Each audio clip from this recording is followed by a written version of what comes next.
The inside of Coates. Barker gets too heavily involved. And that's Whitehead and Coates.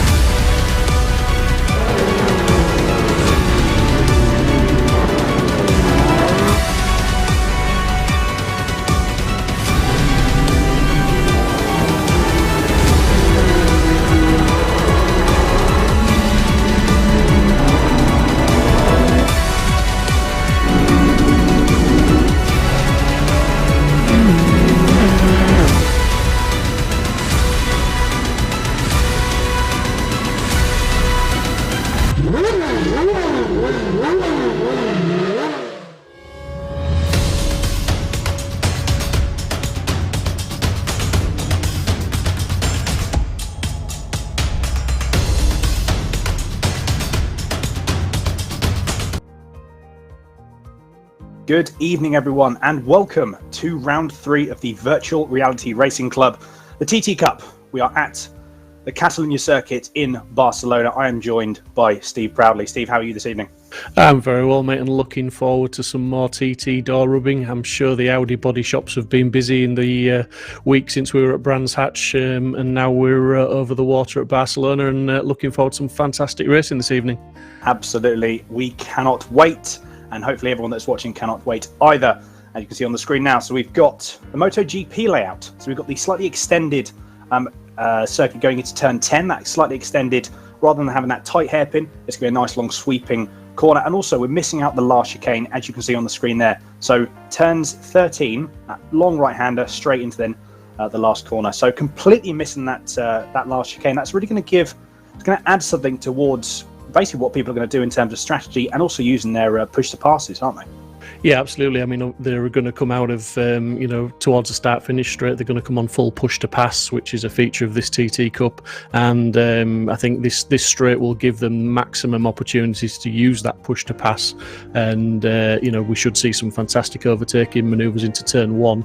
And just got to watch out on that last corner that they don't activate it too soon, and it generates a bit of understeer because it's very easy to run wide in that last turn. Absolutely. It's going to be a lot of different strategies, I am sure. Obviously, we've got 2 15-minute races here with a reverse grid for the top 12 of race 1. Qualifying is currently underway. I just want to say, actually, first off, on YouTube, good evening to Dave Jones. Thank you very much for tuning in and watching this. We've just got Stapleford on the timing sheet at the moment with a 2:04.5. I'm guessing this is just sort of potentially warm-up laps for these guys. Obviously, qualifying hasn't been going on that long. Anyone to particularly watch out for, Steve, from last round? Yeah, to be fair, I mean, last round, it throws up a real mixed sort of bag. I mean, we've got Marshall, who is the current championship leader. He's always one to watch, and he always puts on a good showing qualifying, although he is carrying 30 kilos of ballast, which he's a previous chat with him just before we went live. He was saying it's really affecting him in the braking zone, so he's costing him a little bit of time.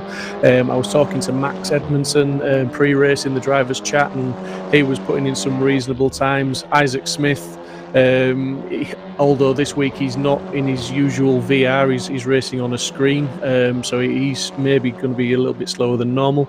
But those guys were predicting, maybe optimistically, a 52.6 round here. Now, just to remind the viewers that are joining us for the first time, they're not allowed to use the push to pass feature in qualifying. It is just the basic grunt of the Audi that gets them round in qualifying. Absolutely. So we've got Lamy on the screen at the moment, just going through the MotoGP complex. This is the last section. This is the biggest change. All the other track is completely the same. The track is identical apart from this last section here. So you see they're going to go round. It's a nice sweeping right-hander following into a small braking zone and then through the last corner. You've got to make sure that you maximise the curve on the exit to try and get as he goes a little bit wide onto the entry going into the last turn. That will hurt his top end speed going down if you see someone go off just out of shot there. We're now running on board with Neil now, 1:53.493. So a quick lap time on the board straight away, but not as quick as Nolo, who's got a 1:52.806 already, and there's still 5.5 minutes of qualifying left. Yeah, Nola's definitely one to watch, and obviously I missed him in my in the last segue there. Jack Nola is second in the championship. He's running 27 kilos of ballast, so to be putting a 52.8 in with the ballast on, that's a pretty cracking lap time, to be fair to him, really setting the pace. I know, I think it was Stapleford in the practice session prior to this, he was top of the timing sheets, so we need to watch out for Stapleford. He'll be going strong and putting a good time in, I think. Exactly, a lot of strong contenders in this race. Like I said, Barcelona is really going to throw up some stuff. One good thing as well is, and what you probably could take advantage of, I'm sure drivers may take advantage, if they can actually gain some time by sitting behind someone and trying to get their toe down the main straight, that could potentially also hamper, maybe a tenth and a half down the straight. So could be some tactics involved in that as well. We're going to have to wait and see. As currently on screen at the moment, we've got Stapleford just switching over to Marshall in the number 33 Audi. Quite a nice livery. There's some really, really good liveries in this series. Really excited to see them a little bit more as we come down into the MotoGP complex.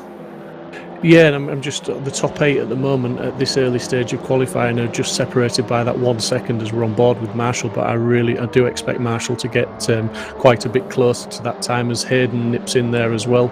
Edmondson's up to 5th. So yeah, the boys are starting to get the tyres warmed up, they're starting to get those laps in, track evolutions coming to them, and it's a fixed setup, so the guys all attack qualifying with 30 litres of fuel on board. So literally from the green light in the pit lane for qualifying, they just stay out there for the session and just put as many laps in as they can. I think that's one of the things to really take into account as well.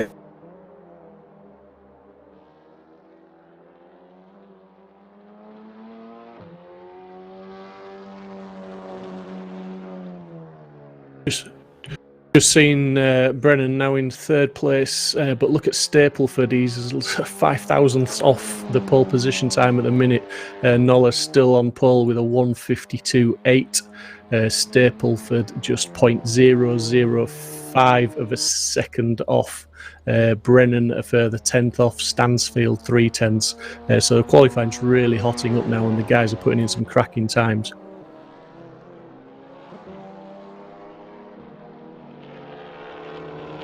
Just on with Rich Hayden now. He's currently in 9th place, 8/10 off the pace. Speaking with him in practice before the guys went live, he was just struggling a little bit. He felt it was overdriving the car somewhat. He was just struggling to get to grips with the track and the car combo this evening. So it'd be interesting to see how he goes in the race.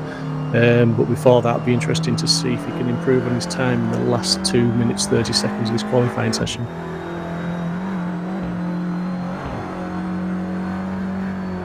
Just apologies to anyone that's noticed, we seem to have lost my co-commentator at the moment, Dan, so just bear with us while we get him back on comms.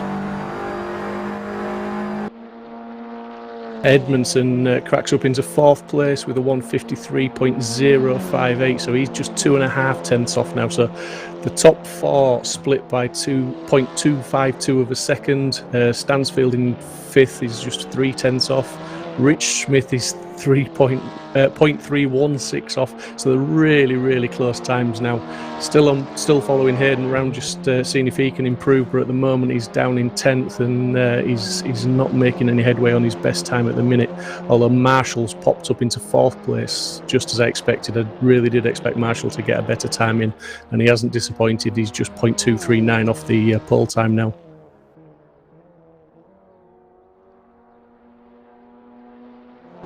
There's just following following Smith round now in 7th, 0.316 off pole. See if he can go any quicker.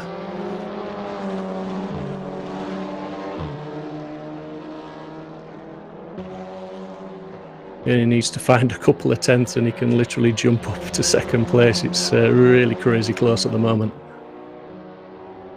Just this is what one mate racing really brings, and the fact when you throw it in there that it's a fixed setup, then it really does make the racing very, very close. And I believe we've got Dan back in comms with us. We do indeed. Apologies, everyone. My internet decided it didn't want to be internet anymore, so it sort of dropped me out. But we are back. It's all been reset, and we are ready to go. What have I missed then? What have I missed, Steve? Mate, just look at that timing screen. Look at that. 0.005. A tenth, 2 tenths, 2.5 tenths, 3 tenths. 0.316. It's crazy close. As I said it would be, it's absolutely, the lads are on fire. They're really pushing the times, and they are really pushing each other. It's insane. I was just sort of pointing out, obviously it's a one make, but it's also a fixed setup, so it is literally down to how the drivers can adapt to the setup they're given, and then just put the laps in practice and racecraft. It absolutely awesome. Exactly. I think this is one of the things I actually one of the things I was touching on before I before I lost connection. Yeah, it's as you say, it completely goes to show that it's just solely the drivers, and it is the drivers, as you say, how quickly they can adapt, how fast they can adapt, and that by not having a setup, if you are sort of a bit more, as we see Marshall go a little bit wide. Not too sure what was happening there, just running a little bit wide. Interesting racing line. I think that goes back to his comments earlier. You remember when he said with the ballast he's got on, if he tries to turn in under heavy braking, the back end snaps out on him, and I think it literally stepped out as he entered the braking zone there, and I think he was just trying to correct it there. I see. Something to watch out for, that Dave needs to watch out for, definitely then, because I'm not entirely sure where, for example, if you've got the ballast that's maybe slightly further to the front, it would explain the fact that the front car's digging in a little bit more. You're getting a little bit more sort of rotation on the rear. The car wants to swap around a little bit. So, no, Dave's going to have to watch out for that, especially in the race. Qualifying is one thing. Obviously, race is a completely different thing. As we've got Smith on your screen, a little bit of a slowed out. Not sure what is happening there. I believe people are actually coming round to the end of qualifying now. So, at the moment, I don't think anyone's going to beat Nola. Stapleford is actually still out on a lap. He hasn't crossed the line yet. Not too sure if he's any quicker. But at the moment, Nola is still leading with a 1:52.806, which, as you say, Steve, is very, very close. Yeah, Stapleford's finished his lap now, so he's in the pits. But I mean, Stansfield, he's still on a lap in 6th, and he only needs to find a 10th, and he's go up 2 or 3 places. It's crazy. It really, really is. And that is the end of qualifying. Here are your qualifying results. We have Nola, Stapleford, and Brennan rounding out the top 3. Marshall in P4, Edmondson in P5, Stansfield P6, Smith P7, O'Farrell P8, Neil 9th. Rounding out the top 10 is Hayden with a 1:53.609, Press 11th, Sutton, Laramie, and then I believe that rounds out. Only 13 cars for this particular round. However, it's not going to detract anything at all from the racing that we're going to have judging by these qualifying times, is it? No, absolutely not. It will be close racing. There will be a little bit of door rubbing, as in all same make manufacturer racing. We've got some real class drivers on the grid, some very fast drivers, and they will all be going for that win. It's anybody's race. We've had a few different winners throughout the season so far. So yeah, absolutely anyone's to capitalise on. Absolutely. I think it's also going to, again, show how people can adapt. Again, we have been saying someone like with Dave Marshall with that extra weight and extra ballast. How is that going to fare in the race? That's going to obviously give excess. It's going to give a lot more tyre wear, but it's also how well that people manage that tyre wear. Yeah, well, that's it. And it goes back to my point about it being a fixed setup, because obviously, if it wasn't fixed setup, you get a bit of ballast. You can potentially tune a certain amount of that ballast out by altering, brake bias, other suspension settings. But it's not possible. You've got to basically run with what you're given. Yeah, exactly. And as we say, we keep saying it's going to make for some cracking racing, especially around a track like this. I am being told as well that we do have Jack Nola in the commentary booth waiting to be interviewed. So I believe when we're ready, we're going to jump over there. Steve, do you want to jump over, or would you like me to? Oh, actually, Hello, Jack. How are you, buddy? I'm good. Do you enjoy that? Yes, well, it was a little bit tense from how close it was, from being as it was the first lap and the lap wasn't perfect. But you really set the bar reasonably high there from the start. But we were just saying, literally, if anyone behind you improved by a tenth, then they could go up 2 or 3 places. It was incredibly close. Did you feel secure at any point? I was feeling secure because I knew if no one had pitted, the tyres would have gone off enough that they wouldn't really have gone faster. because I was able to go faster where my mistake had happened, but the rest of the lap was falling off. So I knew no one had backed off to cool the tyres. I knew no one had pitted, so I was pretty safe. The big question is, what's the plan for the race? Is there a plan, or is it just nail it and see what happens? The plan is don't bottle the start, don't bottle the middle, and don't bottle the end. Yeah, I mean, just talking about the start, obviously these Audis have got the DSG box, so there's no clutch. It's a case of get the revs right and bang it into gear at the green lights. Is it an art form? Is it? Have you got that mastered? It's a different RPMs they prefer. I go with what I go with. I know others go with different. And it all depends, as the infamous with these cars, the push to pass, where people are going to use them. Who's going to use them at turn 1? Who's going to use them at turn 3? At the start. So we'll have to see. Absolutely, mate. Well, I wish you all the best of luck for this for race 1, Muddy, and hopefully we'll see you on the podium at the end of the race. Good luck, Jack. Thank you. That was Jack Noller. Interesting. He was feeling reasonably comfortable. Put that qualifying lap in very early on, even though he said himself he made a mistake at one point. So he knew he could actually go faster if he needed to. So he's a driver with a little bit of confidence going into this race. I think, to be fair, if you can put it on pole with your first lap and have some time in hand, I think confidence, and to have that confidence going through there is going into race 1 is not only expected, but I think sort of almost required. You need that confidence going in, especially if we just got Cursor Pilot on YouTube saying good luck, Jack. Indeed, good luck to Jack, and obviously good luck to everyone else that is currently racing. Yeah, it's going to be an incredible race 1. If Jack can really sort of find that pace initially, considering, as he said, he has got some pace in that car and he has got some time left in the car, if he can pull out a little bit of a gap, then I think, all being well, potentially for Jack, this could be a lights to flag finish for him. Yeah, well, I mean, Dave Marshall's leading the championship at the minute with Jack Noller in second place, so he's obviously put himself in pole position and given himself every chance to beat Marshall in this race, as we're waiting for the lights to come on now. Exactly. Lights are about to go on for race 1. This is it. Lights are going on. Noller's on the racing lights, can get potentially a little bit more grip going off, and away they go. This is it for round 3, race 1 of the VRRC TT Cup. As I think it looks to be, Noller's got a very, very good start. It looks to be all pretty even Stevens going down into turn 1. I think Noller's pulled a little bit of a gap going down to Stapleford. All going to turn 1. Looks relatively clean so far. No little bit of... Well, actually, to be fair, it looks very, very clean going through. Everyone's pretty much where they were. A couple of side-by-side action going through as we see someone go off right down the back of the field. That was the number 99 car of Sutton, as you see on your screen there. Got a little bit wide. I think Marshall's made a move up to third place as well when they went through the Renault turn. He managed to be up the inside, and we see him just battling there, trying to defend that third place. But it looks like he's managing to hold on to it. Exactly, yeah. Marshall obviously trying to make sure that he's got that, tries to keep that weight in hand, tries to keep that added ballast in hand. What last thing he wants to do is to outbrake himself, as he did potentially in going into turn 1 in qualifying, as he is on your screen now, the car number 33.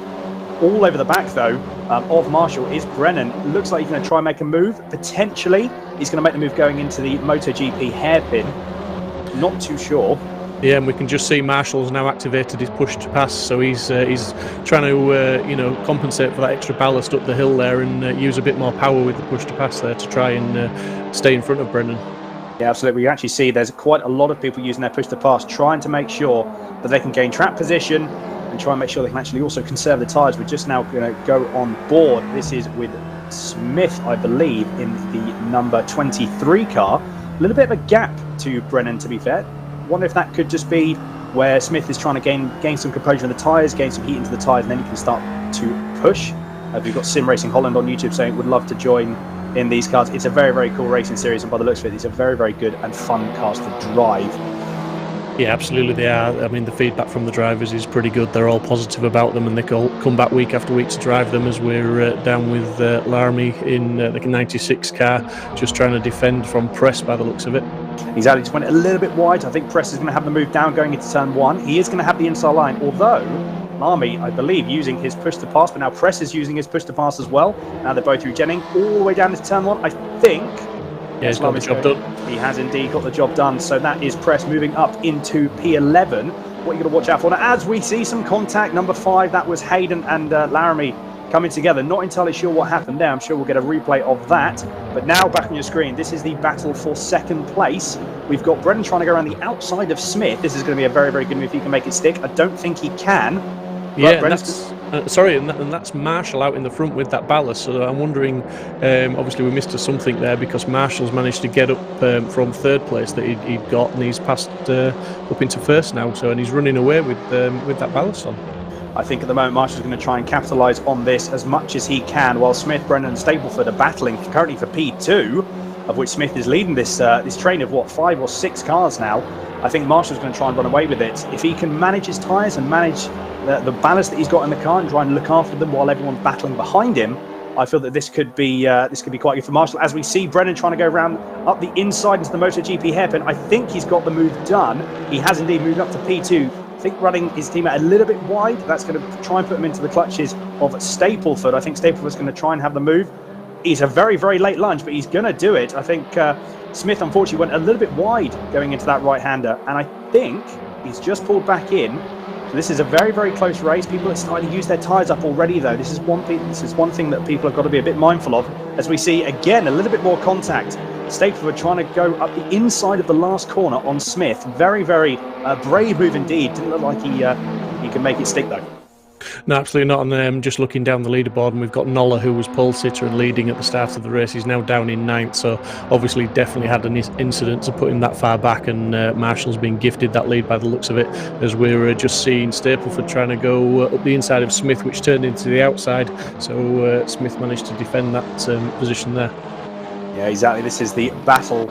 This is the battle to watch at the moment. Be interesting to see what happened with Nolla. I'm sure we'll have some more details about that in a bit. Sorry, we've just been told we haven't got a replay on that. Not a problem, though. We've got a lot of action that we can deal with at the moment, as we see Stapleford again trying to go and trying to find every single gap imaginable, but Smith making that car as wide as it possibly can. It's almost as wide as the track. We have another little bit of contact from Stapleford there. He is all over the back of Smith.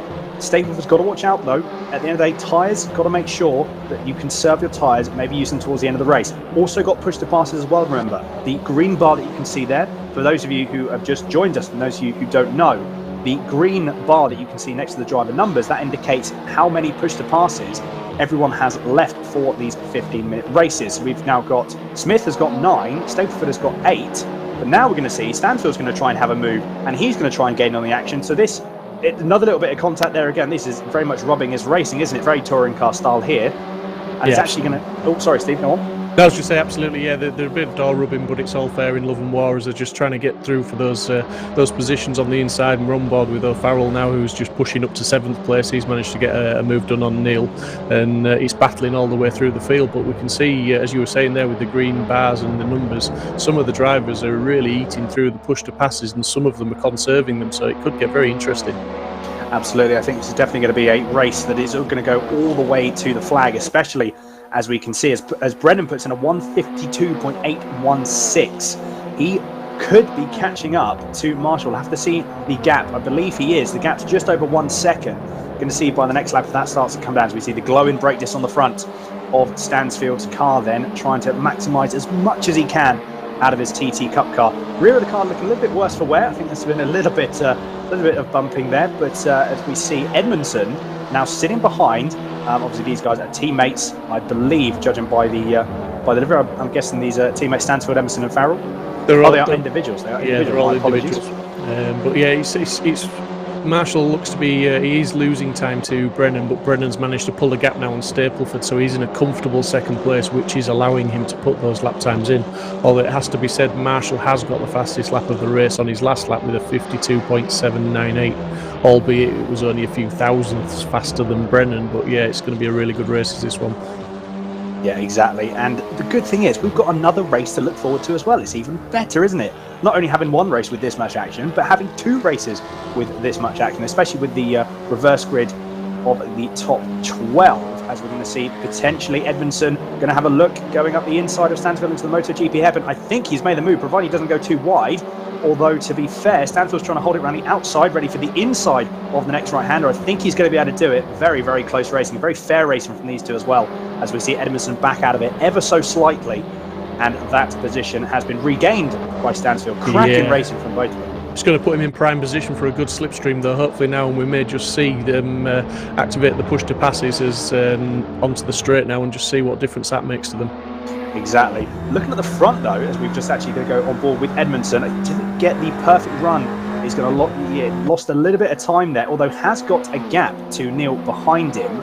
Just looking at the top of the times though, Marshall is pulling away from Brennan, so Marshall is really managing his tyres and managing the car really, really well, as we see Nola with a lot of damage on the front end. That car has seen better days indeed.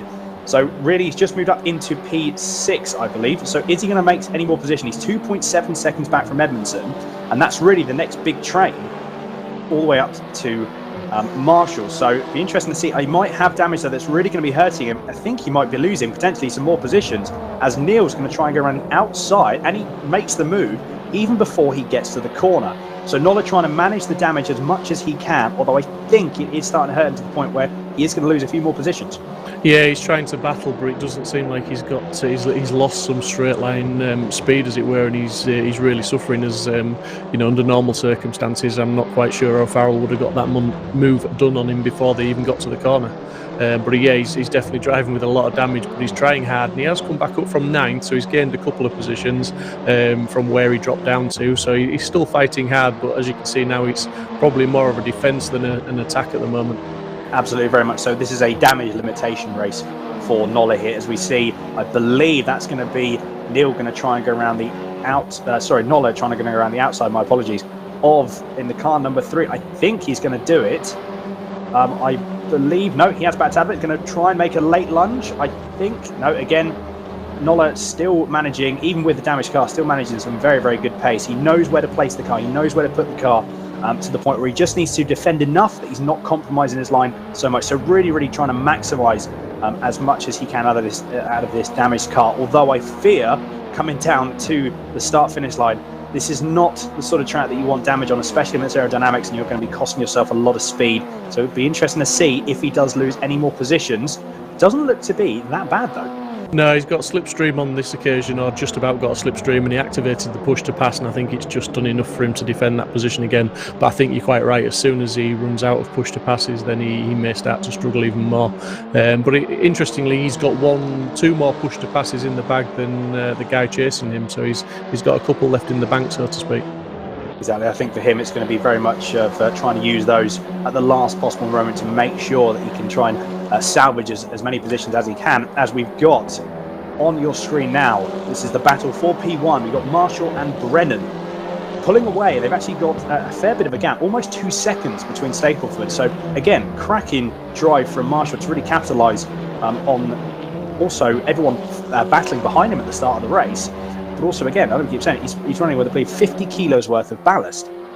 So it's really hurt. It's probably hurting him, and it will start to hurt him in the last couple of laps. So Brennan's going to maybe sit behind him, try and utilise and try and sort of make Dave work his tyres a little bit more. Although, looking at the push-to-pass numbers, Dave Marshall has got 7, and Brennan's only got 4 left. So Dave, again, being very conservative with the push-to-passes, will play a factor into the last couple of laps of the race. Yeah, definitely. I mean, I think he's obviously had that clear air. He had a second and a half to 2 seconds at one point behind him.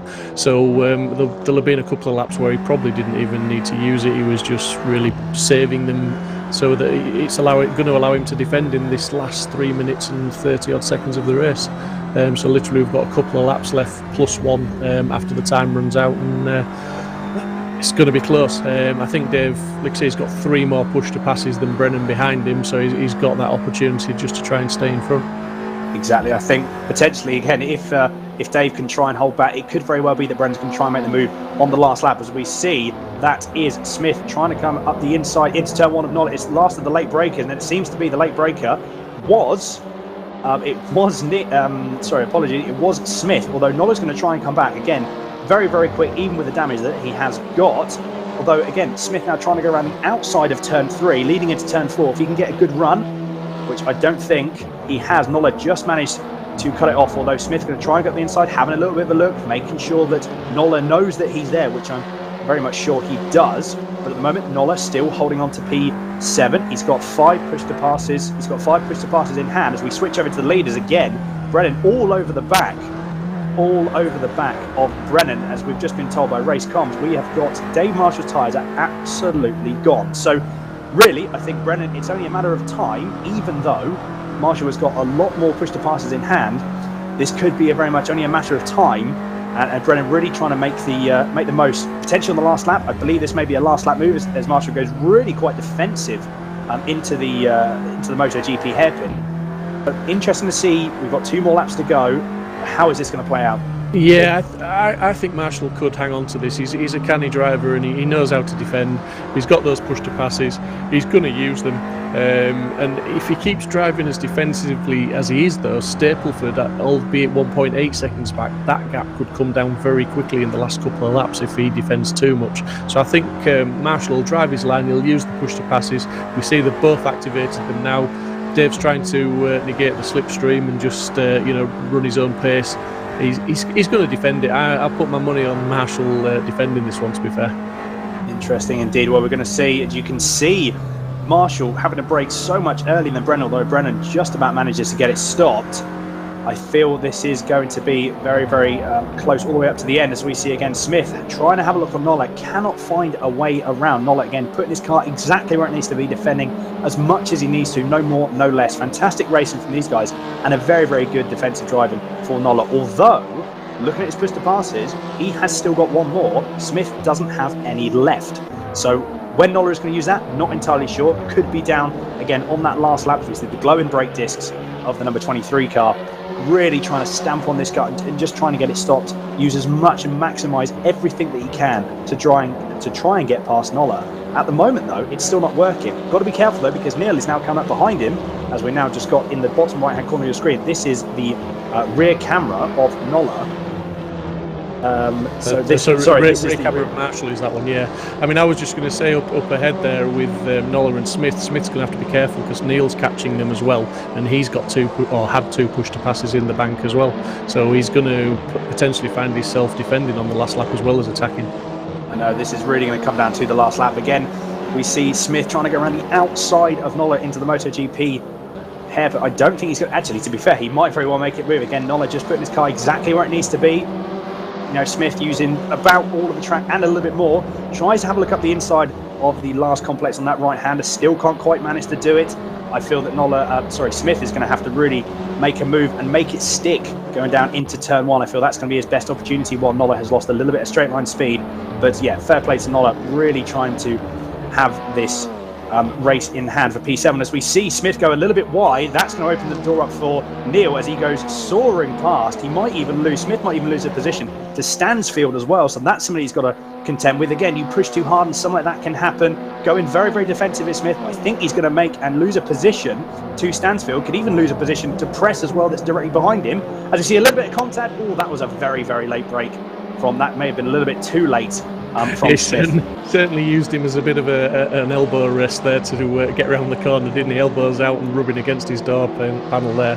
But Marshall, he's got 7/10 in hand up in the front now as well, and they're on the last lap, I believe, now. So I think they crossed the line at 0, just before 0. So this will be the last lap of the race. Fantastic stuff. Well, what a race one we've got. We've still not got to the end of it yet. So as we all know with touring car racing, anything can happen. The top right-hand corner of your screen is Mr. Dave Marshall just coming through the last complex, just going through the last half of the lap now.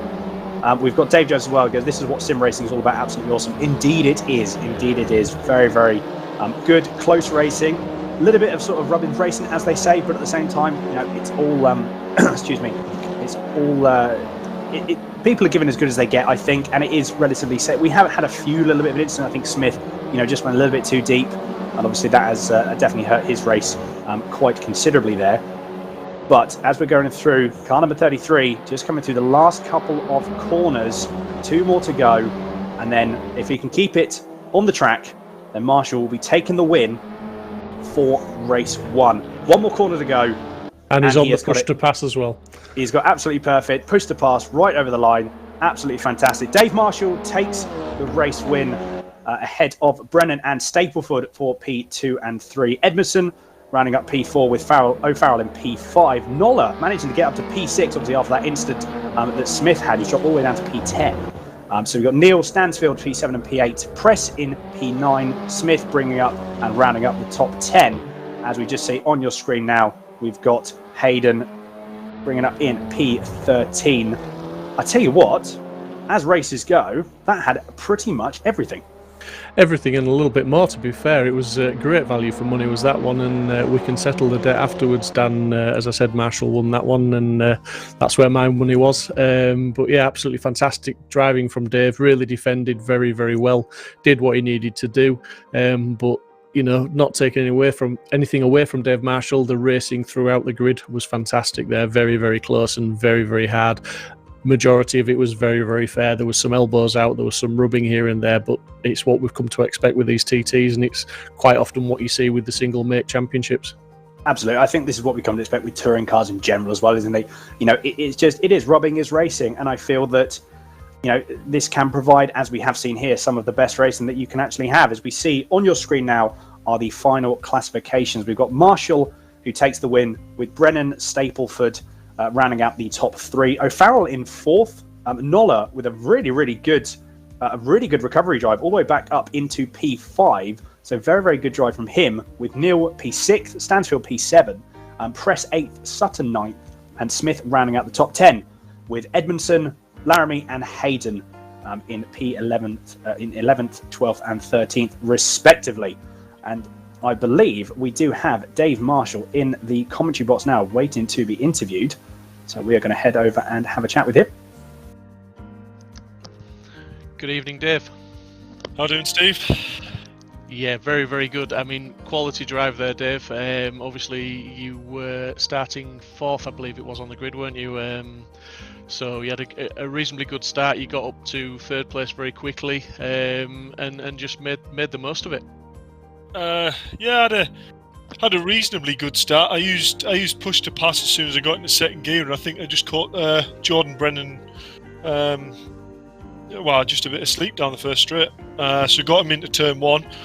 I had to defend a little bit from Jordan in the next few corners, but luckily we managed to work together well enough in the next few corners to actually close the gap a bit to the front too. And then I don't really know what happened, if I'm honest. We were minding our own business down the back straight, and I was watching in my mirror, and then all of a sudden 2 cars in front of us doing a pirouette. So I don't know whether it was a bit of net code or whatever with lag and forcing the car into the back of the other one, or whether there was a slightest tap there to send one spinning. But got into first, and then managed to seem to pull away from Jordan Brennan a bit after that, and put a few good laps in, and then I lost my front tyres, and then he came back at us, and then it got within about a second, and then his tyres looked like they went off, and I managed to just pull away a bit more again. So yeah, very, very interesting race, and the tyres seem to be really quite hard to judge when they're going to be on and when they're going to be off. So yeah, it's going to be an interesting race too. Yeah, we noticed obviously the gap that you managed to pull out at the early part, and considering the ballast that you're carrying, it was impressive drive. But then when he managed to catch you towards the end, you still had a few push to passes in hand. So I'm guessing when you had that 2-second gap at one point, you'd probably weren't using the push to passes as much, and maybe just keeping them for a defence. Was that the plan? Right. So I wasn't sure how many push to passes Brendan used. And I think I was about 3 minutes from the end of the race, and I had 6 left, and I thought, well, let's just monitor the gap and we'll see. And then got within about 2 or a minute and a half from the end of the race, and I thought, well, I might as well just use all 6 so I can get them used up, and that's how we managed to get that bit of gap. So to be fair to you, you say I pulled a bit of a gap there, but my lap times weren't really anything that impressive, really. I think I did 1 good lap, but realistically, my average lap time was just the same as probably the top 8 runners at the moment. So, it's going to be anyone's game second race, I think. Yeah, I was just going to move on to the second race. I mean, tactics for a reverse grid, is it the usual sort of watching brief and just basically concentrate and getting around the first lap clean, and then see where things settle out, take advantage of any incidents as you go through, and then start to push? I think you probably know by now I'm quite a calculated driver, so I'm trying to work out championship points and things like that as I'm driving. Basically, the way the drop scores are going to work, for anyone who doesn't know the championship, you're allowed 1 drop score from one of your races. So when you look at the leaderboard, for all I've got, I don't know, like a 4 or 5 point gap, the drop score I've currently got is 13 points to drop, whereas Jack Noller, who's in second, only drops 10. So for all it looks like I've got a bigger gap, once you put everyone's drop scores into account, the championship is a lot closer and it actually jumbles it up a bit. So I think keep clean, and as long as I can finish within a place of Jack, I'll be relatively happy. So that's the aim for race 2. Well, great stuff, mate, and congratulations on the race 1 win. Very well deserved, very good, well disciplined drive. Just good luck for the second race, mate. Keep it clean and stay out of trouble. Cheers, Steve. Looking forward to it. All right, buddy. Take care. Bye. So Dave Marshall lining up towards the back of the grid for race 2. Certainly going to be interesting with the reverse grid. We can just watch and wait now, I think. Exactly, yeah. Reverse grid, and we just had Dave Jones on YouTube as well saying I think the reverse grid is a great idea. It really very much is. Obviously something that follows with the touring car format. Having this reverse grid is a really, really good way to sort of spice things up a bit, really, and really give some variation. Also, as well, it gives some variation to the drivers, because now, potentially, they've got to completely change their tactics. You've got Noller now, for example, that's going to be higher up the field, as we've just got, you can see, getting on the grid now. So you've got Noller that's going to be further up the field. You've got Dave Marshall that's going to be, obviously, all the way back down in P12, sorry. So it's just going to completely change everything. And if we thought there was action in the first race, wait till you see this, as we have the lights going on now, as we're going to be just waiting for them to go out, and they have gone out. Good start again. Looks to be a clean, relatively clean start all the way around. I think whoever was that at the front really has lost out there, although actually no, in saying that, I take that back. But this is going to be potentially going 3 wide into turn 1. This is going to be very interesting. At the moment, we've got Laramie, who was in P1 on the screen at the moment, in the main centre of your car, 4 wide going into turn 1. That's not going to stick, surely, and it doesn't. Unfortunately, there's a lot big contact. Laramie losing out, unfortunately, being the very unlucky party in that race. It's all sort of jumbled up the grid already. So we've got Smith now leading, followed by Neil. O'Farrell, Stapleford and Press now in the top 5. We see Marshall has put his way up to 8th. Not entirely sure where Jack is. That looked unfortunate. Noller's down in 10th, so it looked like he maybe got caught up in that first corner incident. Not quite sure, but the important thing is that Marshall has got past his championship rival at the moment. Exactly, yeah. So Marshall taking full advantage. He moves up to P7. Again, trying to take advantage as much as he can in the early stages of the race. Noller moving up to P9. We see Brendan now moving up to P5.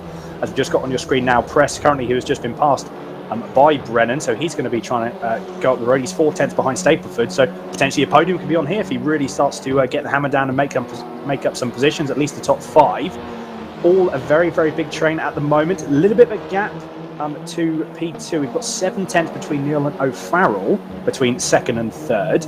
And at the moment, apart from that, all looks really close, as we see that looks to be Marshall trying to move up into P6. I believe he's going to have the outside of that right-hander, but if he can make it stick and use up a bit more of his tyres early on, I think he is going to make the move. I believe he has. You can see just above them, just ahead of on board with Hayden at the moment. You see a little bit of sideways movement. That looks to be someone in the wall. Not too sure who that was. That was Press. Unfortunately, the rear end swapping ends on him and putting him into the barrier. Hopefully he hasn't taken too much damage. We've got Noller with a bit more damage on the front again. Doesn't look to be as bad as the last race, so I'm sure we're going to see Noller that's really going to start putting some pace in and really making up some positions. Looks to be a lot quicker in the straight line, so might try and make the move onto Edmondson going down into turn 1. He's just fallen out of the slipstream here, so it's going to be last of the late breakers, as we've just jumped on board with Stapleford, who's just been passed by O'Farrell, I believe, or a little bit of scrap for that as well. As Noller gets past Edmondson, he's now up to P7 on the hunt, just a second away from his championship rival Marshalls. This is going to be very interesting to see how these two fare and how these two work. Either they're going to work together to try and move up the field, or is it going to be straight from the word go fighting to try and gain track positions too? Yeah, I think Noller he'll go all out to catch Marshall and attack. His eyes are on the prize of winning the race, obviously, as all these guys want to win this race. But first things first for Noller is to beat Marshall on track. That's the man he's got to outscore in every race, because he's now behind him in the championship. Exactly. As we already see, that Noller is now, instead of being just under a second, he's now 6 tenths behind Marshall. So he's really pushing that. But I think, Steve, exactly as you said, he's really trying to push to catch up to Marshall, as we see Stapleford trying to go around the outside of the right-hander of turn 9. That was very, very brave indeed. Unfortunately, couldn't make it stick. This is the battle for P4, as we're going to see Brennan Tuma try and make a move. No, he sits behind him going into the MotoGP hairpin of turn 10. Very defensive, very tight line for Stapleford there. That may hurt him later in the race.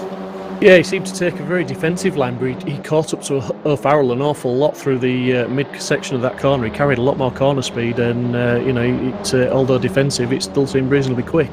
He's coming under massive pressure from Brennan now, and this is surely going to be a slipstream opportunity as Stapleford runs really wide in that corner. Indeed, he's actually getting very loose, and he's out onto the sand trap, and definitely cost him a couple of positions there. He was being pushed very, very hard. Unfortunately, you just saw him just go through into the last turn, had a little bit of correction. The rear sort of tried to, the rear wanted to go through the corner first, which is obviously not what you want in a racing scenario. So unfortunately, he's dropped all the way down into P9. Very unfortunate. However, he had good pace, so we'll see if he can make up some position. He's got Hayden 1.2 seconds in front of him, so we're going to see if he can catch up. Looking through the rest of the field, as we can see on your timer screen on the left-hand side, we've got Nolla currently 2/10 behind Marshall. So this is going to be the defensive drive of Marshall's career in this season, and it's also going to be the attacking drive of Nolla's career in this season as well. So this is going to be the battle to watch, depending on how Nolla is feeling, and depending if he's going to try and, again, as you said, I'm sure he's going to want to just get this move done as quickly as possible, and also try and work his way up the field.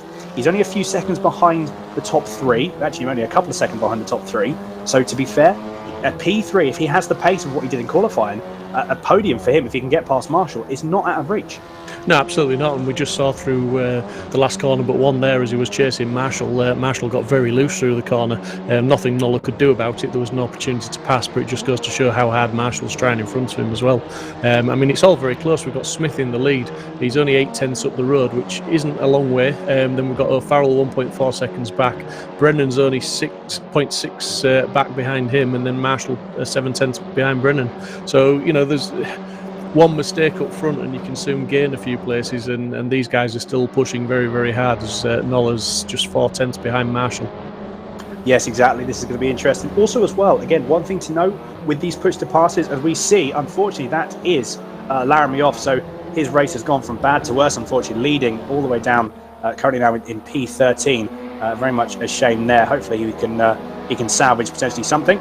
We've got Nolla as well with a 53.1. We've got a 53 dead from O'Farrell. Some very, very quick lap times being posted. Marshall with just a 53 dead. Very, very close to the 52s. So Marshall's starting to pull away a little bit, actually, one thing to notice. And also as well, Nolla with 9 push to passes left and Marshall with 11. Yeah, and the other thing to notice, Smith in the lead has he's done a fastest lap of a 52.4, so that's a very quick lap time. Even with the push to pass, that's quick. And his last lap was a 52.9, so he's doing enough to be where he is and stay there, while these guys battle it out behind him. Obviously, they're impeding each other's lap times while they are battling, because it just doesn't give them a chance to drive the lines they want to drive and get the speed out of the cars that they can. But Brennan is really trying hard, 4/10 behind O'Farrell. Marshall's 6/10 behind him, and Nolla 6/10 behind him. So, as I said earlier, just one mistake from O'Farrell could see him drop 3 places. Exactly, and at the moment, as we're talking about it, Brennan's all over the back of O'Farrell. This is going to be very, very interesting, because while these guys are battling, you've now got Marshall and Nolla, and you've got Marshall pretty much right up the back of, as we see, very, very wide there from Brennan. But now you've got Marshall going to try and have a look, darts to the inside, just to try, I don't think, try not to avoid running into the back of Brennan. And I believe that's going to be very, very brave. Brennan manages to hold it around the outside, trying to go all the way around the outside. Going into the, I think he's managed to do it, I think Brennan is going to move up into P3. He is. As we see O'Farrell leaving the door open for Marshall, who's going to have his nose and have a look to the inside. Doesn't quite do it for that right hander. However, he's got 2 more corners left. Backs out of it though, probably the widest move, making sure that he can gain as maximum speed as he can to try not get overtaken by Nolla, who's now only a 10.5 behind Marshall. This is going to be an insanely close race. As we see someone go off, that was O'Farrell going very, very wide into the last corner. Unfortunately, that's dropped him down all the way to P7, as we now got Nolla, who is we are currently riding on board with now. You can see Marshall's, his ballast is actually hurting him at this point. Last of the late breakers. I think Marshall's braking very, very late indeed. Is he going to try and pull up? He manages to, although Nolla driving around the outside of turn 1, getting track position for turn 2. Marshall's now got to watch out for Edmondson, that's going to try and come around the outside of him. Backs out of it, though. I think this is going to be a race that Marshall and Nola are going to need to have, and maybe Edmondson's going to try and sit behind and try and capitalise on it. This is just insane. I can barely breathe. Absolutely, and as we said in race 1, Marshall's with the ballast he's got on board, he's doing an exceptional job of handling that ballast and being very, very competitive. But the car is very, very sort of loose under braking, and the back end likes to try and swap. So I think, you know, in the heavy braking zone such as turn 1, it's a definite disadvantage for him. But he did his best, but Nola just managed to take it around the outside, and it was an exceptional piece of driving from Nola to do that. But you know, it's not over yet. We've got Edmondson, Marshall and Nola absolutely paying close attention to each other and still trying to put a move on. Exactly. Well, I think Marshall just tried to have a look in the sort of mid-section, turns 5 and turn 6. Unfortunately, couldn't get the move done, although he's going to try and switch to the inside now. Nola may just let him go at this point, and he may try and get him back in turn 1. He did it once. There's no reason why he can't do it again. As we see Marshall going a little bit deep into the corner, managing to get the car stopped again. They're going to try and go around the outside again, side-by-side action. And I think Marshall's going to be still side-by-side. This is insane racing from both of them. Clean, fair, just a little bit of rubbing. But again, as we expect from touring cars, they're still side-by-side. Edmondson's going to try and have the move up the inside of Marshall as well, which I think Marshall's going to lose out here. He's not. Do you know what? He's going to try and drive. He has managed to drive on the outside of Nola, which is just insane. That's an insane piece of driving from Marshall. Fair play to him there. Yeah, absolutely. They both activated the push to passes at exactly the same time. So, you know, it's just going to be an interesting run down to turn 1 as Edmondson's trying to put a move on Nola, and he's actually got his nose in front, but can he keep it in the braking zone? I think this is, the last of the late brakes for turn 1. Nola is very, very good on the brakes, although I believe Edmondson has indeed done it. So Edmondson's now up to P5. Marshall is now up to P4. So he's going to try and have to break away. He has got a bit of a gap. You've got 1.7 seconds now between. Oh, sorry, my apologies. You've got 1 second between Marshall and Edmondson. But now, looking on your screen now, currently you've got Nola just going to try and potentially lose a place to Stapleford, who's going to try and have the move. Can't quite make it. Not too sure if Nola's, again, trying to nurse some damage. His car has seen better days by the looks of it. It's got a little bit of damage, sort of general or bodywork. Nothing compared to the first race. Although, could this be Nola's trying to, again, he's trying to either manage his tyres for the last couple of laps and really make that position, or is he trying to nurse some damage again? No, I think, again, talking to the drivers before the race in the drivers' chat room, they were saying the front left tyre really does overheat if you push it very, very hard. And literally, it might be a case of we're seeing them pushing hard like they are when they're battling, overheating, losing grip, and they're just having to, you know, run a lap or two, maybe not quite at 10 tenths, just to allow that tyre to equalise a little bit and come back. I see. Well, that would definitely make sense as to why Nola has dropped back off a bit again. Let that tyre cool down and start pushing again on Edmondson. We see Stapleford, cracking view that we can see going through the last half of the tracks. We've got Stansfield trying to make a move on Hayden. He's got 5 to push. He's got 5 push to passes left. Sorry, that was Stansfield. Again, my apologies. We've got Dave Jones saying on YouTube, "Wow, this is better than race 1." It is a very, very close race. We've got side by side, a little bit of contact, a little bit of bump in there from Stansfield and Hayden, but I believe Stansfield has indeed got the move. He moves up to P9. Very, very close from these guys as well, as we've got a flashing lights there of Stansfield. Not too sure why he's flashing. He's going to try and take the defensive line because Hayden's going to try and make a move back. That was very, very late defending there, and that's, oh dearie me, yeah, that was a little bit late to try and defend that move maybe, but yeah, it's certainly Rich Hayden that's struggled with and suffered with that one, but yeah. Unfortunately, yeah, not entirely sure what really happened there with Hayden. That was very, very interesting there. Like I said, a bit of a late defensive move there from Stansfield, so not too sure. It looked to be, like I said, just that little bit too late, unfortunately. We've got Nola back on your screen now. He's got a little bit of a gap now. He's got, 3 tenths between himself and Edmondson, and also 4 tenths between himself and Stapleford. So could he potentially use up too much of his tyres at this point? I think this is another thing to consider, following on from your point, Steve. The tyres on the front left are getting too hot. Has he overused them? Has he really taken so much out of his tyres now? Yeah, maybe he's past the point of no return with them, as we see Hayden there has retired that car, which isn't surprising. It was a heavy contact into the pit wall and bounced across the track into the stadium wall as well. But while we're watching that, Smith and Neil, Smith in the lead is only 6 tenths up from Neil. They're lapping relatively close together in the 53s. Smith's last lap was a 53.9, Neil's was a 53.6. So, Neil's making headway on Smith at the moment, so we could be having a battle for the win in the last couple of laps, as we've literally got a couple of minutes left. We could very much indeed. Also, one thing to note as well, Neil's got 5 push to passes left, whereas Smith has only got 2. So this again could be the last lap. Neil just uses all of the push to passes to try and catch up and to try and make a move. The battle in the top right, in the bottom right corner of your screen, is still for P5. You've got Edmondson, Nolla, and Stapleford. Nolla tried to go around the outside of the last sort of complex of corners, couldn't quite do it. Again, Edmondson at the moment is still managing his tyres, and he's really, as we see Hayden's car parked up on the left-hand side, as well out of the way, so we know yellow flags or anything. As we're going to have Nolla going to try and make a move, switches from the inside to the outside, going to try and do exactly what has happened to him. Unfortunately, a little bit of contact, still more contact there, as unfortunately Edmondson got was a bit worse off from that. Not entirely sure if that could. I know there was contact initially, a little bit more contact. I think Edmondson just caught the car wrong. I think as he was turning around, as that contact sort of jumped the car up, rear just then rotated and span around. So very unfortunate for Edmondson. He's dropped down to P9. So that has promoted Nolla to. Nolla hasn't changed because Stapleford has now jumped into 5th. So this is again incredibly close racing, and it goes to show as well, as you were saying, Steve, one mistake and one person can lose 2 or 3 places, and the other person can gain 5, 2 or 3, as we see with Stapleford. Yeah, that's the risk when the battling is so close, but isn't it great to watch? And again, just going back to the leaders, Smith, it looks like he's responded to Neil's charge because he did a 53 dead on the last lap, and Neil's was a 53.3, so he's back up to a full second in front at the moment now as we're on board with Smith looking back at Neil. So it looks like he might just be measuring that gap, and he might have the pace to bring this home. Neil's got an extra couple of push to passes in the bag, as you pointed out earlier, so if he's going to use them, he needs to get it done now and close that gap up. But missing the apex like that's not going to help his cause. No, exactly. The times are coming down though. Neil was only now 8/10. I'm not entirely sure what a push to pass will give you. Could it be potentially 8/10? Not entirely sure. However, we are going to find out. Smith has gone a little bit wide, actually, we've just been told, so he's going to lose a little bit more time as well, going all the way down this straight. That's going to be unfortunate for him, as we've got a 53.2 from both Smith and Neil. However, Smith was still a little bit quicker, as we've got Smith has used all of his push to passes now, so that's no more push to passes for Smith. We've got Neil that's got 2 more to use. He is using one.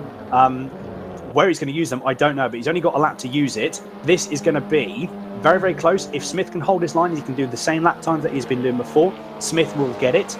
Gap's now moved to 1.1 seconds, as we've got Neil now using another push to pass. I think it's going to be a little bit more in vain. You may as well use them as you've got them, though. But I think as long as Smith can just keep to doing what he's doing, keep his line, keep his braking point, keep composed and keep relaxed, he should take the win for race 2. Yeah, Neil's just missing his apexes. I'm wondering if his tyres are shot because he doesn't seem to be running a very tidy line at the moment. But the other man to watch is Marshall, who's only sort of 4/10 off Brennan at the moment. Yes, we're on the last lap, but nothing's impossible when Marshall's at the wheel and on the charge, as we can see now. Exactly, yeah. Marshall just having a bit of a look going into turn 7. Again, turn 8's all flat out all the way up to turn 9. There'll be a slight lift, potentially a little bit of a break, depending on how the tyres are faring. It could be a move. If Marshall can get a good run going out of turn 9, I feel that there's going to be a move into turn 10, and there's also going to be a move potentially into turn 12 if he can't get it right. He's going to try and stick on the inside. Potentially what he's actually going to do is try and make a late dive. Had a bit of a look, hasn't made a move yet. He's trying to sort of upset Brennan there, but he's going to try and go on the inside. He's going to put him around the outside for the right-hander of turn 12. If he can hold it, though, if his tyres are there, I don't think they are, though. He's going to try and do the cutback potentially. Is he going to try and do the cutback? He doesn't seem to do it. I think that could have been his last overtaken opportunity, and I believe that is it. Although, we've got Brennan taking a very defensive line. Not entirely sure why he was doing that. This is going to be very close on your screen now. He's going to try on the outside, and we've just got Smith, who is going to take the race win for round 2. And as I believe we have got, that was a photo finish, just looking on the timing screens, that Marshall has got it. Marshall got P3. Wow. By 0.016 of a second. It doesn't get a lot closer than that. And I said, didn't I, Marshall will keep pushing to the end. But Smith, well done to Smith, first place. He knew what he had to do. The gap did come down to sort of 3/4 at one point, but then he just put the hammer down and got that gap back up again, and there wasn't much Neil could do about it. And as I said, I think Neil's tyres had gone because he was driving very wide. He was missing a lot of apexes. He was pushing so hard just to try and keep up with Smith, I believe. So yeah, absolutely awesome race from all the guys. Some very close racing in the midfield and very, very entertaining. Exactly, some incredibly close racing for both race 1 as race 2. I completely agree with yourself, Dave, on YouTube. That was definitely more intense than race 1, especially from a commentator's perspective. I'm sure, Steve, that you would agree as well. That was incredible to watch. I mean, Marshall to get P3 on that last corner with this ballast that he's carrying, as you can see on the final classification now for the race. We've got Smith with a fastest lap with a 1:52.4, very, very quick indeed. Neil in P2, and then Marshall miraculously in the top 3. Brennan in P4, Noller in P5, Stapleford in P6, O'Farrell P7, Edmondson P8, Press P9, and Laramie bringing up the rear in P10. Unfortunately, not the best race from him, considering he started out the front. That race did go from bad to worse for him, but all in all, Steve, what an incredible round. Yeah, absolutely. I mean, when you're commentating on a race like that, you have to sort of prod yourself and remember to speak, because you do want to just sit back and watch the action, because there were some fantastic driving standards in there, some great respect. Going 2x2 through some of those corners are absolutely flat out on the pace. The tactics of the push to pass come into play. We had some, the first corner they were going in 4 wide, which didn't quite work out, but sometimes going in 3 wide and definitely going through them 2 wide. Absolutely awesome driving from all of these guys, and it's just top class racing at VRRC. Absolutely, all in all, that was an incredible round, and yeah, just some incredible racing. This has been my first time commentating on the VRRC TT Cup, and it's been amazing. It's been absolutely fantastic. It really, really has. Excited to be able to potentially come back for more of them. So I think really looking ahead, what we got looked ahead to the next round. So round 4, I believe, is it Imola or is it Monza? No, it's one of the two. We have Imola coming up next week, yes. So, Imola's a fantastic track, and that should throw up some great racing. It's a technical track, and it's just needs some calculated driving there. The push to passes will be used. It should throw up some really good racing from these drivers in these cars. Yeah, absolutely, and yeah, Imola, a cracking stream. A cracking track. It really, really is. I think there's probably more overtaking opportunities, I feel, at Imola than there is at Catalunya. Not saying though that we see some amazing overtaking places at Catalunya, which was what we have seen for these past 2 races. I just feel that Imola, there could be even more overtaking and even more action in this, which is going to be, again, absolutely insane. So, no, credit to all the drivers. That was some fantastic racing, some close racing. Sometimes, a little bit too much contact, and I feel that unfortunately it did go a little bit worse for some people. Obviously, some people benefited massively. All in all, I think, as you say, Steve, cracking racing, really fair, really clean. I said for the most part, and just a fantastic racing. Catalunya has provided some incredible racing. I find that sometimes at Catalunya, especially with F1, can be a little bit sort of, I wouldn't say boring, but it's just less eventful. Something like touring cars, any track, it just provides some great racing, doesn't it? Yeah, absolutely. I think the thing with the start-finish straight and the overtaking, the push to pass sort of negates the slipstream somewhat. So when a car is in the slipstream, if both drivers use the push to pass, the trailing car, when it pulls out of the slipstream, it doesn't gain anything if the other car's still on push to pass. It does negate it a little bit. So there is that drawback, I suppose, of the push to pass for the overtakes on the straights. But generally, you'll agree, I think all in all, the whole package of the TTs, the fixed setups, the reverse grid, the push to pass, it's absolutely fantastic racing. It has, absolutely. And as I believe we are just being told, we have got some interviews from the racers who have been on the podium. So we are going to jump over there and have a chat from the guys on their perspective of both race 1 and, more importantly, the second one. Yeah, I'll follow your lead. Let's go down there. Brilliant. Good evening, gentlemen. How are we doing? How are we doing, boys? Not too bad at all, thank you. I tell you what, Dave, start with yourself. Honestly, the amount of times I nearly passed out because I was forgetting to breathe because I was talking so much. It's just, the amount of action, and I want to ask you, how did those last 3 corners go for you to manage that P3? I don't know. If I'm honest, I came up. I was starting again on Brennan the last few laps, and I thought, I think I've got a little bit more left in my tyres than what he did. And then I can't remember where I saw it, but I got a glance that he had about 2 push-to-passes or something on the last lap. And I noticed he used 2 of them, so he used one going across the line, used one of them at the back. So I knew I had a chance somewhere of getting them. And then, yeah, I thought I'm going to have to put it around the outside, which fair play to Brendan. He could have quite easily just shown me the gravel trap on the last corner, but he didn't. And when I pressed push to pass and he didn't, I thought he hasn't got anything left. And somehow got the 3rd place, which, yeah, fair chuff for that one, if I'm honest. Absolutely, no, absolutely.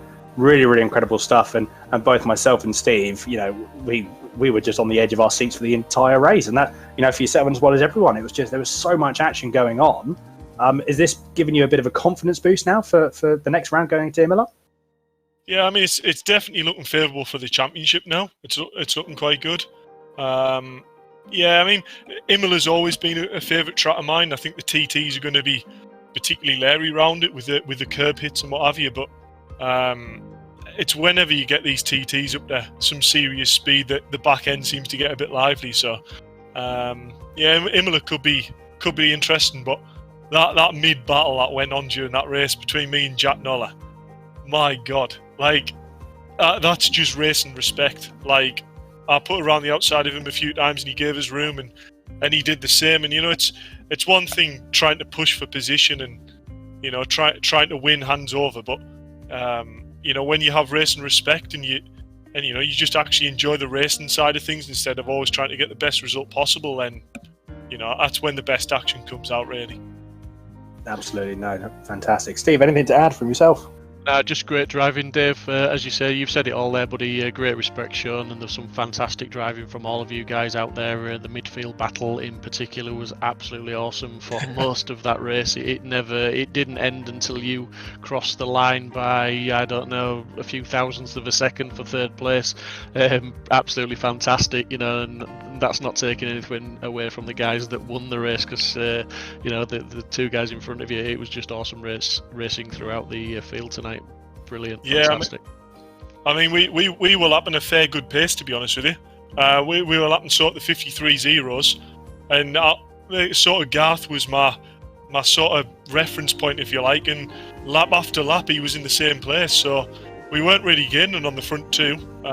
Mega lap from Isaac doing I think he did a 4, which is outstanding pace, really, with a full tank of fuel on. Yeah, there was no catch in the front 2, but what a battle! Yeah, well done, mate. And you know, I know that you never give up. You know, you always push, and on this occasion, that's really paid dividends for you. So well done to Dave Marshall, and a well-deserved 3rd place. Cheers, Dave. Thanks, Dan. Cheers, Dave. Fantastic stuff. I think we're going to move on to Garth Neal. Garth, how are you doing? Delighted after that one, to be honest. So from yourself, in terms of I suppose rounding up race, you know, races 1 and 2, how was it? What was it like for you for the whole round at Catalunya? I was glad to move forward a couple of places in the first race.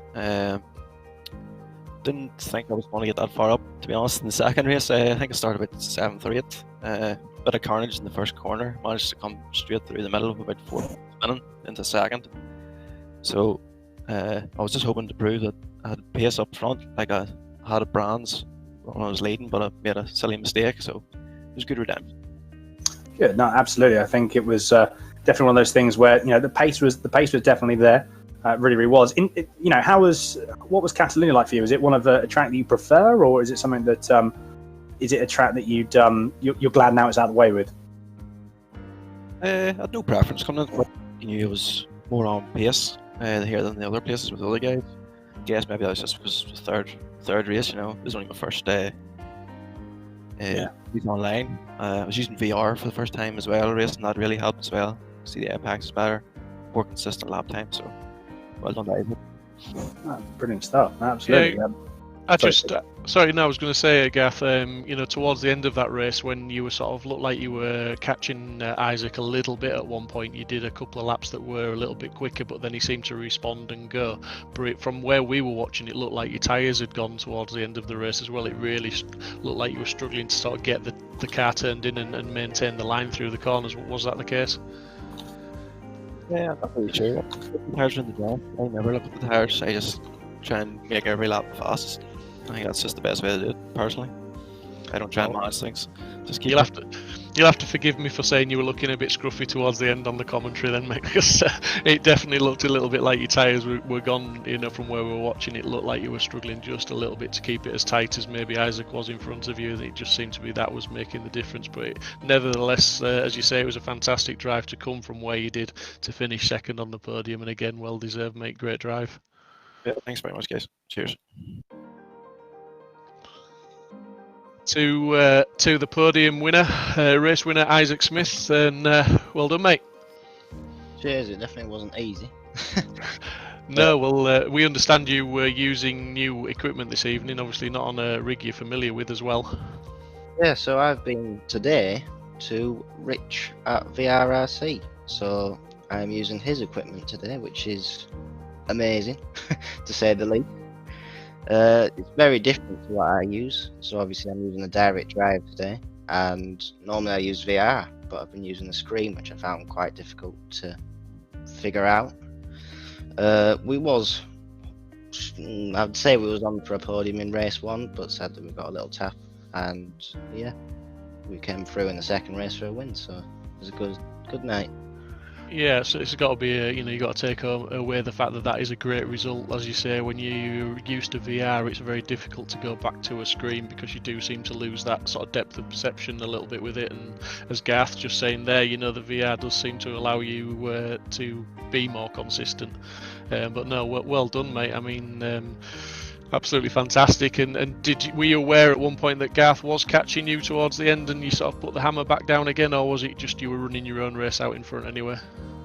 So I was mainly trying to obviously manage the gap to the amount of boost that we'd be able to use. So I was using the boost in the same position usually every lap to try and get the most out of the boost.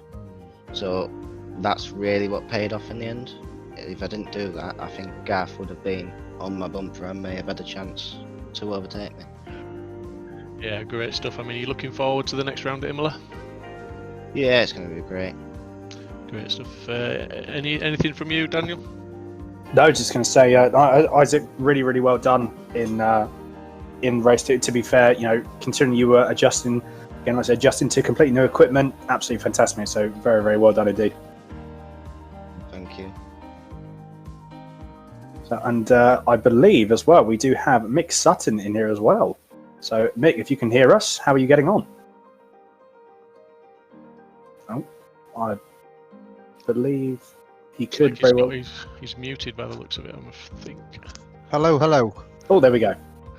Mick, how are you doing? Well, not as well as I'd expected, that's for sure. In terms of the races for yourself, how did the round go? How did round 3 go for you? Sort of as a summary from your perspective. From my perspective, I'd sort of been practicing all week, and thought I was a bit closer to the pace than it appeared I was last night. But yesterday, I actually took delivery of a new wheel, and I decided to use it tonight. And to be honest, I was about nearly a second a lap slower than I'd been all week. So it's probably my fault I ended up last in both races. Right. I mean, to be fair, new equipment can be a little bit tricky to sort of get used to, and I'm sure with time that will come back. And you've got a bit of time now to test for the race for the next round at Imola. Are you looking forward to Imola? Is that a track that you're strong at? Do you enjoy driving it? I'll be honest, I've never driven it. I am very, very new to this. This is only my second ever race. I'm really new to the whole sim racing thing. and to be honest, it's a lot harder than I expected it to be. So it's good. It's really enjoyable. It's keeping me focused. Let's put it like that. Brilliant. Well, fantastic stuff. I think and hoping, obviously, these 2 races that you've done so far. Hopefully, the love for sim racing is only ever growing stronger. Oh yeah, without a doubt. I mean, I wouldn't be doing it, and I've invested a bit of money now in a triple screen setup and a new wheel and pedals and upgraded the PC. So I'm in for the long run, and I understand that there's a lot of lads here that have been doing this a lot longer than me, and I don't think I shall ever be pushing for race wins. But as Dave mentioned earlier on, I think it was Dave, it's about sort of racing. It's about clean racing, and just trying to be the best you can. And there's always a race to have. It doesn't matter if you're at the front or the back. Exactly, and that's and that's one thing. Like I said, this is actually my first race commentating on the VRRC, and it's been racing throughout the field. As you say, there's always a race to be had, and there's always a battle that you can be having with someone. But no, never say never, mate. You never, pace will come naturally. You never say never. So fantastic. Well, Mick, really glad that you've enjoyed this round at Catalunya, and we both, myself and Steve, wish you all the best. Anything to add, Steve? Yeah, just to say well done, Mick. You didn't come last at everything. According to the practice times, you put the most laps in practice with over 100 laps. So well done, mate. well, there you go. You see, I obviously need the practice. But what I will say, just before we go, if that's all right, is that everybody here, Rich and Dave and everybody else, has helped me get going to the point where I'm at now. And I wouldn't be where I am, albeit towards the back, without all of their help and support. It's been great, and I'm happy to be part of the community. That's fantastic to hear, Mick, and it is a reflection on this community, and it is a great community, and it just goes to show with the banter that's had, the racing, the respect that's shown, and yeah, like you say, a fantastic community, and very competitive, and I'm sure you'll improve with time. You're obviously prepared to put the laps in, so good luck with it, mate. And when you get to my age, you're not sure how much time you've got left, mate. But never mind, we'll have to see. All I'd say to that then, Mick, is just make every lap count, buddy. Listen, thank you very much for having me on. Cheers. Thank you, Mick. Cheers, good night. Mate. Good night. Fantastic interview to finish off there with Dan. I'm sure you'll agree. Absolutely, no. It's been fantastic. It's always good to see. It's always good to see new people coming into the sim racing world. I think what this also means as well is just there is no stopping sim racing now. I think obviously with the events that have happened this year, sim racing has just come on leaps and bounds, and I really think it's moving forward like a freight train now. There is no stopping this whatsoever. It's just going to get bigger. It's going to get better. It's going to get more exciting. There's going to be more people involved. It's just it's now never ending. It's just going to snowball into something that could very well be, dare I say it, potentially in the maybe not so distant future. It could be something that almost rivals what real racing has become. Yeah, absolutely. And if you are interested in getting involved, obviously jump in, look us up on the internet, www.virtualrealityracingclub.com. If you're watching us on YouTube for the first time, please don't forget to subscribe, like the stream, and click the notification bell, because there's lots of racing that comes out of this channel, and it's all of a very high standard, very competitive, very close, and it's absolutely awesome to be involved with. So yeah, please like, subscribe and follow as much as you can. It all helps the community.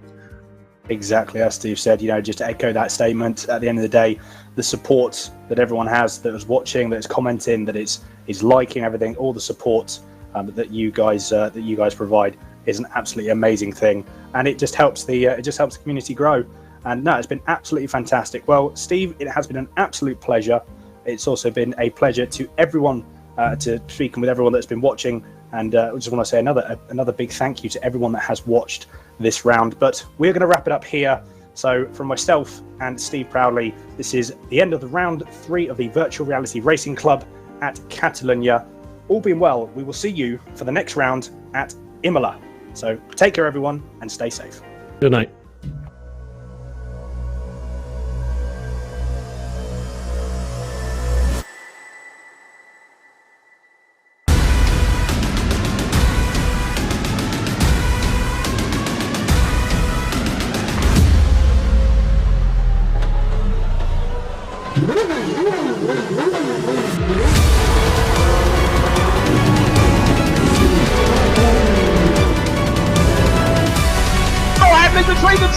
The inside of Coates. Parker gets too heavily involved. And that's Whitehead and Coates.